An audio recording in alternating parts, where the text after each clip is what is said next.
deep underground. Exports of rare earth magnets from China to the United States jumped 20% in May. Now, it was all on fears that Beijing will soon cut off shipments. China controls most of the world's rare earth minerals, used in everything from medicine to military.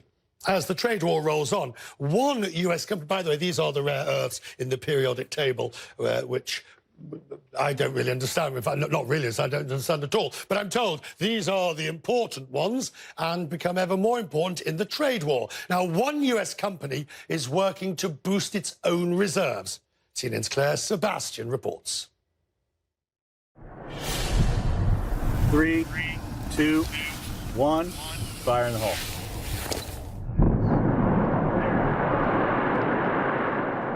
Blasting through the rock. Very good. To reach the precious metals underneath. Beautiful sight to see. These are busy times here in Mountain Pass, California. A mine thrown into the spotlight by the US-China trade dispute. Is this the busiest you've known it? Right now it is, and we continue to accelerate more and more each day. This is the only rare earths mine in the United States, but just 2 years ago, it was sitting idle after the previous owners went bankrupt. Now, though, it's well and truly back up and running. The current owners say it accounts for more than 10% of global rare earth supplies.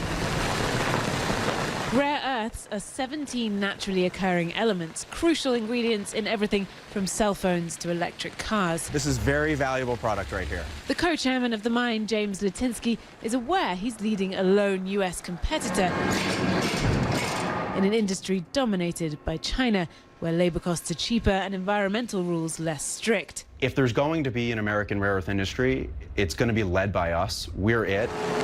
So this is actually the product. This is the concentrate coming out of the mill. And we will package this into those containers over there. And that is currently the product that we're shipping. So right now, everything you produce, everything goes to China. Yes, that's correct. That's because China processes much of the material from other countries, currently producing 90% of the world's supply.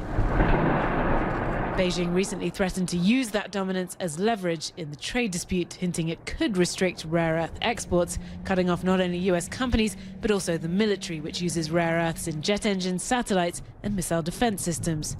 The Pentagon told us they're, quote, working closely with the President, Congress, and the industrial base to mitigate US reliance on China for rare earths. My first reaction is, wow, what have we bought?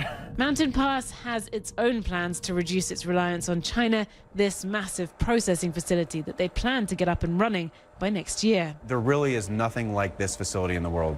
The scale of it, the amount of investment that has gone into it. And there were a lot of people who doubted that we could get this thing going again. Has the trade war provided more impetus to get this off the ground? There's definitely a greater sense of urgency. This plant would allow them to sell separated rare earths directly to global companies.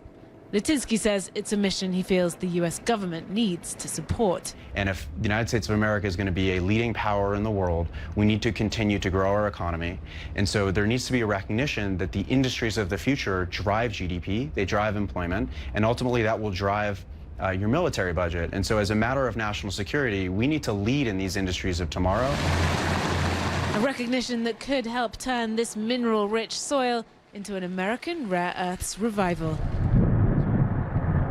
and a viable alternative to China.